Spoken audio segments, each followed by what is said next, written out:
Hello, everyone. First, I want to thank the pathfinding organizers for the invitation to talk in such a cool event. Thank you to anyone who's taken time to listen to this talk. My name is Claudio Norori, and I'm making Arctico alongside Antonio Vargas. I've been working on this game for over 6 years now, and in this talk, I would like to reflect on the themes and elements that have given direction to the game and have also kept me faithful and motivated while working on it. But before any of that, I must invite you to go check Antonio's work. He's an amazing 3D modeler, he's super talented, he's from Costa Rica, and this project will be long dead by now without him. You should really go check those links. And lastly, before jumping back into the game, a little more about me. My name, I already said that. So I was born and raised in Nicaragua. I'm 25 years old. I've been working on this project since I was 19, and that's my contact info. Okay, so the first thing I will do is explain what the game is about. Arctico is an exploration-focused base building game set in an isolated and vast glacial landscape. There are no guns, no enemies, no real threats or dangers for the player, and the main objective is to recover your mentor's missing work. Your mentor, Dr. Garcia, was a very accomplished scientist woman, and her notes and blueprints are scattered all around the island. By finding these blueprints, the player can both customize and expand his gameplay and base. Arctico has a very tranquil and gentle tone. It's supposed to be a very soothing and calming experience, where the player can focus on exploring, watering his plants, decorating the rooms. It's on Steam Early Access, and I hope to finally reach 1.0 sometime in 2021.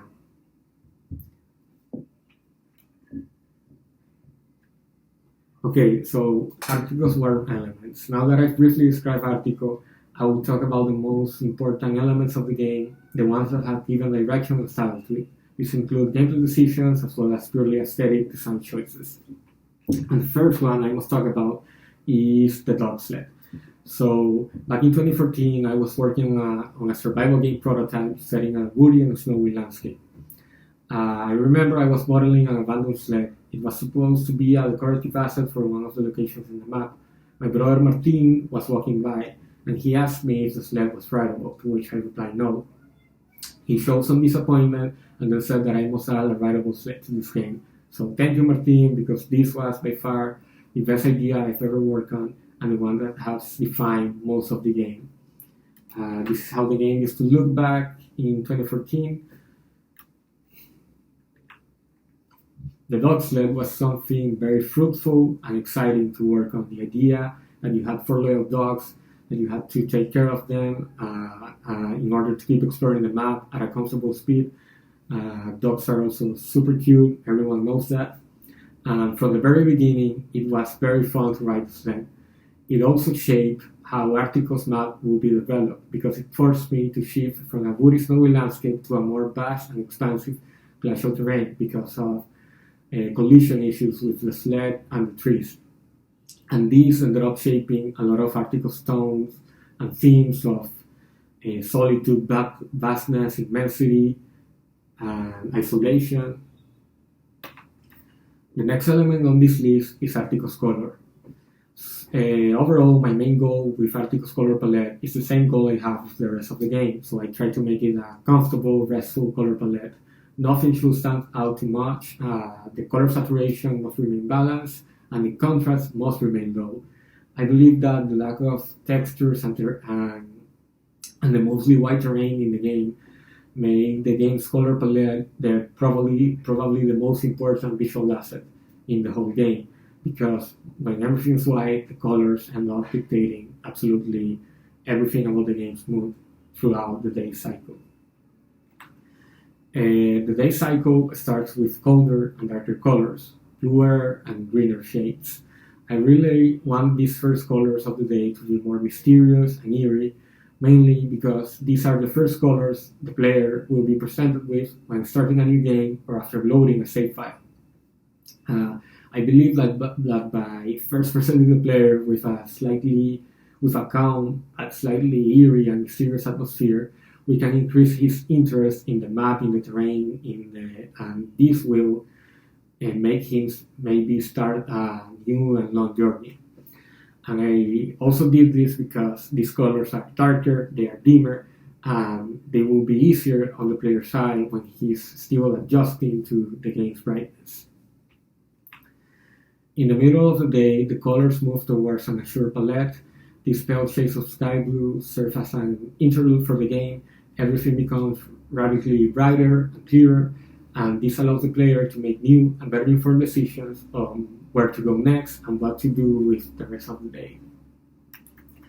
And then in the afternoon, the colors become warmer, way warmer, and I personally believe this is the time of the day when the game is visually at its best. Lots of pink and orange shades are employed to create a calm and harmonious atmosphere. The sun is now lower and it's constantly present in the water's reflection. It's also easier to see the snowflakes falling and being near on the water's surface. And finally, stars begin to appear in the horizon. Everything looks more peaceful, and that's Arctico's main pillar. After that, red and purple begin to mark the end of the day. And then finally, we return to darker, greener and bluer colors to complete the day cycle. Okay. Next on this list is Arctico's water. There's an incredible scene in Life of Pi where the water is perfectly still, acting like a faultless mirror of reality. And the protagonist is writing an SOS message. My name is Pai Patel, I've been in a shipwreck, I'm on a lifeboat along with a tiger. Please send help. And this amazing scene was my reference for Arctico's water. And it suited the game just right. Proof of it is that the game's most viral gifs, both on Twitter and Reddit, always includes its water and the reflections. It was also very easy to implement, super easy to implement into a game, because I just took unities for water, remove the waves, remove the transparency, and then increase the reflection. Another reason Arctico's water works so well is because it is constantly reflecting the sky, which is the next element I definitely need to address. The skybox is a simple green and yellow gradient texture. The clouds are lots of 2D sprites of varying sizes using the same texture. The day cycle system just updates both of these materials, the skybox material and the cloud material, and it works pretty well for the game. The stars are another independent system. They are a particle system, they use a white diamond shape as a texture, and the sun and the moon are just spheres with only materials. Together, they make up Arctico's sky. And I believe that the fact that each part is independent gives me lots of control over its looks. Like, I can control the stars, the clouds, the skybox colors independently, and this allows me to try crazier combinations. And finally, I also added shooting stars, which are just super fast moving spheres with Unity's trail render script, and they spawn randomly at night in the far corners of the map. Next up is Arctico's good technology. We basically did everything that had a direct relation with the game's main loop, rounded and cornerless, from the main tools to the kayak and many of the placeable base building objects. Rounded shapes are suiting, so this was a very logical direction to go with. It also made it possible for us to establish a simple to work with visual style for the game's assets that had a direction with the game's main loop. Okay. And then finally, the last element I want to mention is the fact that players can really explore the island any way they want to. The game has a dog sled, a kayak, a parachute, an airship, and a glider, and a plane. These many options of transportation, of movement, give the player lots of freedom, which I always relate to a peaceful reality, freedom and liberty. And now I will talk about Arctico's most prominent themes and experience and people that inspired them. So the first one is peaceful solitude. Arctico has no real threats for the player. You and your dogs cannot die. You can only get tired and slower if food consumption is neglected. Other than that, there are no punishments for the player. The game is designed to be 100% peaceful and quiet.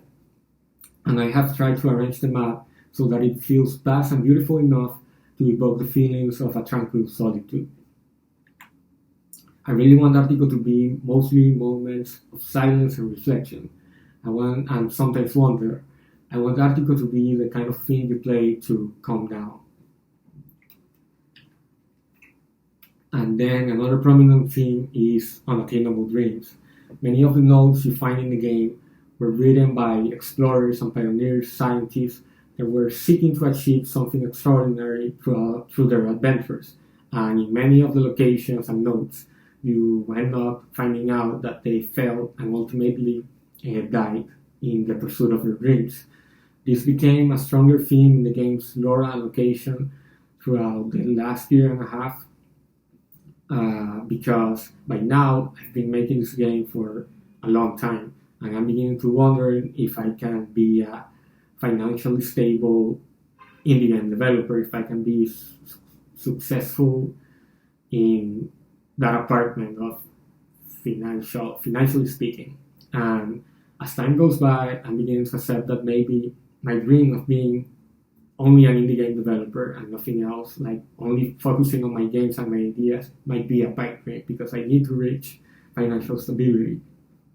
And as sad and negative as these thoughts may be, like setting the feet in your dreams, I believe that they have left a grand mark in the game, and it's probably why the island is full of wrecks and ruins. I think that these wrecks from crash